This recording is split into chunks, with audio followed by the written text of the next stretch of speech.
बिस्मिल्लाहिर्रहमानिर्रहीम, अस्सलाम वालेकुम। इस वीडियो में हम आपको दिखाएंगे कि कैसे भारतीय खातून पायलट ने उड़ते रफाल जहाज से नीचे छलांग लगा दी, गिरफ्तार कर लिया गया। ये शिवानी पकड़ी गई है, अभिनंदन 2 हो गया है। जो खातून ऑफिसर है वो जमीन पर नजर आ रही है, गिरी हुई, लेटी हुई, पड़ी हुई। भारत में मुकम्मल तबाही। एक क्रिश्चियन जो ग्रुप कैप्टन है कामरान बशीर, इन्होंने S-400 जंग के बाकायदा आगाज पर बठिंडा, चंडीगढ़, नाल, फलौदी, उतराई और भुज यानी कि गुजरात, राजस्थान, पंजाब, जम्मू दिलचस्प और मालूमाती तबसरे भी दिखाएंगे। आज भारत के अंदर तबाही फेर दी गई, जंग अगले मरहले में दाखिल हो चुकी है। पाक भारत जंग का बाकायदा आगाज हो चुका है। याद रहे मेजर गोरवारिया ने भारतीय फौजी मुकामात का नाम लेते हुए चैलेंज किया था कि पाकिस्तान इन जगहों पर हमला कर दिखाए। मैं as an Indian army officer, और जैसे हमने हमला करा है वैसे ही अलग अलग शहरों में भारत के हमला करो। हमारे स्ट्रेटेजिक, हमारे जो ऑपरेशनल टारगेट्स हैं, हमारे फॉर्मेशंस हैं, हम चाहते हैं आप भारत पे हमला करो। बड़ा हमला होना चाहिए, बड़ा हमला दिखना चाहिए कि आपने भारत के दांत खट्टे करे। और आज इन तमाम जगहों को,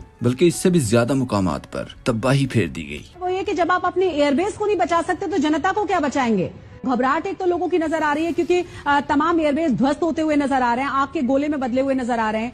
पाकिस्तानी एयरफोर्स ने इंडिया के अंदर पहले तो सैकड़ों की तादाद में ड्रोन दाखिल किए जो दिल्ली तक उड़ रहे हैं। भारत को हवास बाख्ता करने के बाद F-16 JF-17 थंडर और J-10C दर्जनों पाकिस्तानी जहाज मुख्तलिफ मुकामात से भारत के अंदर तक जा घुसे। उधमपुर में भी बम फटा, उधमपुर एयरफोर्स पे। उस्मान सईद बसरा ने लिखा, वो सुबह दम चिंगाड़ते हैं और दम भर में काफरों के हलक से जान निकाल लेते हैं। JF-17 थंडर त्यारों ने भारत के अंदर हाइपरसोनिक मिसाइलों से उधमपुर में नस्ब किए गए भारत के अरबों डॉलर के air defence system S-400 system के परखचे उड़ाकर रख दिए गए। पाक फजाइया की शाहीनों ने घुसकर मारने का अमली मुजाहरा करते हुए मोदी के शहर गुजरात की एयरबेस पर क़यामत बर्पा करने के बाद भारत की सूरतगढ़ एयरफील्ड, बठिंडा के करीब सरसा एयरबेस मुकम्मल तौर पर तबाह कर दी गई। उड़ी सप्लाई डिपो भी तबाह। भारत का मिलिट्री सैटेलाइट सिस्टम जैम कर दिया गया। भारत पर मिसाइल भी फायर किए गए जो ठीक निशाने पर लगे। LOC पर भी शदीद लड़ाई हो रही है। गोरवारिया की ख्वाहिश पूरी करते हुए राजौरी में भारतीय मिलिट्री इंटेलिजेंस का तरबियती मरकज उड़ा दिया गया। भारतीय हुकूमत की इंतहाई अहम शख्सियात पाकिस्तानी हमले में मारी गयी। एक मिलिट्री इंस्टॉलेशन में मीटिंग जारी थी कि हमला हो गया। भारतीय मीडिया इनके नाम सामने नहीं ला रहा क्योंकि वो शख्सियात इंतहाई अहम है, इनके नाम छप ही नहीं सकते। मिलिट्री इंस्टॉलेशन के अंदर मनसूबाबंदी हो रही थी और जब उसको अटैक किया गया उस मिलिट्री इंस्टॉलेशन को, तो वहाँ पे कुछ अहम शख्सियात जो हैं वो मारी गई। मलिहा हाशमी ने ट्वीट किया, भारत जहां से बार बार ड्रोन उड़ाकर पाकिस्तान के शहरों को टारगेट कर रहा था, पाकिस्तान ने वो मरकज ही उड़ाकर रख दिया। अल्हम्दुलिल्लाह Barnala airfield, Bhimber brigade headquarter, Udhampur airbase पर भी बमबारी की गई। साइबर हमले से भारत की बिजली कंपनी का तमाम डेटा उड़ा दिया गया। इन हमलों के बाद पाक फजाइया की शाहीन भारत के अंदर जाकर तबाही मचाकर मिशन मुकम्मल करके गाजी बन के बाहिफाजत वतन वापस लौट चुके हैं। हमारे एक क्रिश्चियन जो ग्रुप कैप्टन है कामरान बशीर, वो घुसे, इंडिया के अंदर गए और उधमपुर के अंदर हाइपरसोनिक मिसाइल का इस्तेमाल किया और उसके साथ S-400 इनका जो एयर डिफेंस सिस्टम है वो उड़ा के रख दिया। वहाब खान ने कहा, पाकिस्तानी पायलटों ने इंडिया पर हमला करने से पहले डेथ वारंट पर साइन किए। अल्लाह की मदद से हमारे तमाम पायलट इंडिया पर हमला करके वापस लौट चुके हैं। कोटली आजाद कश्मीर में इंडियन रफाल फाइटर जेट से इंडियन पायलट इजेक्ट हुई, मतलब उड़ते हुए जहाज से कूदने की वीडियो भी सामने आ चुकी है। खातून पायलट को गिरफ्तार कर लिया गया। याद रहे भारत में राफेल तैयारों की एक ही खातून पायलट है जिसका नाम शिवानी सिंह है। और उसके बाद जमीन पर उतरने की और घूमकर अपने हाथ उठा देने की कि ठीक है सरेंडर किया, उसकी वीडियो है। उस वीडियो से तो ये नजर आ रहा है कि इंडिया से एक पायलट, अब वो फीमेल है, मेल है, शिवानी है या कोई और है, इंडिया से एक पायलट कैप्चर हुआ है क्योंकि ऑफिशियली कहीं से कंफर्म नहीं हुई।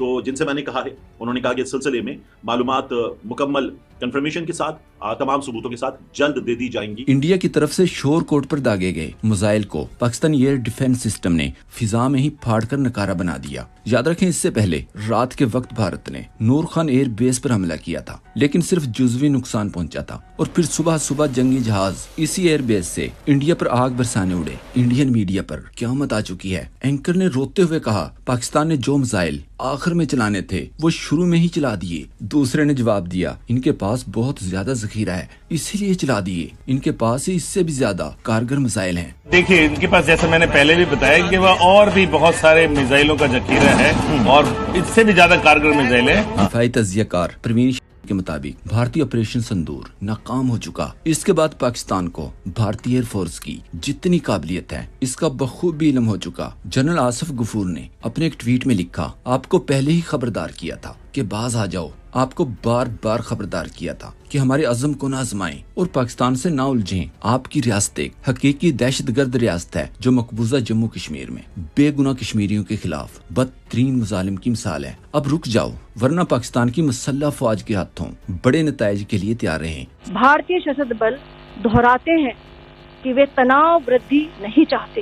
بٹنڈا، چنڈی گڑھ، نال، فلودی، اترائی اور بھوج یعنی کہ گجرات، راجستھان، پنجاب، جموں ان شہروں کو ٹارگٹ کیا ہے جہاں پر ہمارے ملٹری بیس موجود ہیں. صحافی امیر عباس نے ایک اور ٹویٹ میں خبر دی، پاکستان نے بھارت کی ادھم پور فیلڈ کو بھی تباہ کر دیا جہاں سے امرتسر میں سکھوں پر پاکستان اور افغانستان پر میزائل داغے گئے تھے. رات کے اندھیرے میں نہیں بلکہ دن کی روشنی میں بھارتی غرور کو خاک میں ملاتے ہوئے. یہ بالی ووڈ کا ناکام سکرپٹ نہیں بلکہ حقیقت ہے. وکیل احمد نے کہا، یہ جوان گزشتہ شام بتا کر بھی گیا تھا بٹیرے نہیں لڑ دے استادہ نے ہاتھ لڑ دینے. علی زئی نے ٹویٹ کیا، بھارت کا سامنا اس قوم سے ہے جو ایک خدا کو سجدہ کرتے ہیں. ان کا مذہب اور لیڈر کہتا ہے موت زندگی، عزت ذلت رزق سب اللہ کے ہاتھ میں ہے، خوف کی سزا موت ہے، پاکستان کا پرچم بلند رہے. صافی سبی کاظمی نے کہا، سارے پاکستانی اکٹھے ہیں بس رہنما کی کمی ہے. خان کو سامنے لے آئیں سارے لوازمات پورے ہو جائیں گے. 24 کروڑ سیسا پلائی دیوار بن سکتے ہیں. اوورسیز سوشل میڈیا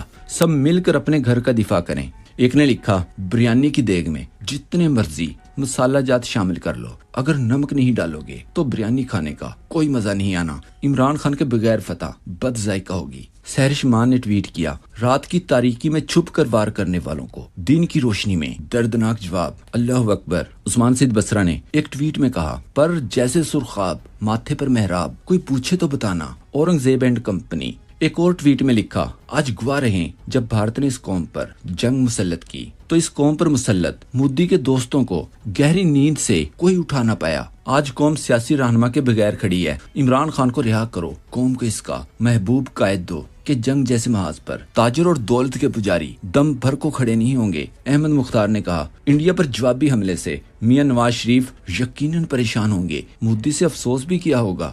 صحافی عمر جٹ نے لکھا، ہم نے دشمن کو بہت کرارا جواب دیا، اب برائے مہربانی ٹی وی میڈیا خواجہ آصف کی پہنچ سے دور رکھیں، خواجہ صاحب کا فون چھپا دو. عائشہ بھٹہ نے کہا، پاک بھارت جنگ کا باقاعدہ آغاز ہو چکا. جنگ بھیانک ہے، بدصورت ہے، لیکن عزت اور سلامتی سے بڑھ کر کچھ نہیں ہے. ہم اپنے ازلی دشمن بھارت کا ڈٹ کر مقابلہ کریں گے. اللہ تمام جوانوں کو اپنے حفظ و ایمان میں رکھے، فتح ہمارا نصیب بنائے. شہباز گل نے کہا، اب کیونکہ جنگ باقاعدہ لگ چکی ہے، میں پاکستان تحریک انصاف کے پاکستان کے اندر اور باہر موجود ورکرز اور تمام اوورسیز پاکستانیوں سے گزارش کرتا ہوں کہ آپ پوری دنیا میں جہاں بھی ہیں قومی یکجہتی کی ریلیاں نکالیں.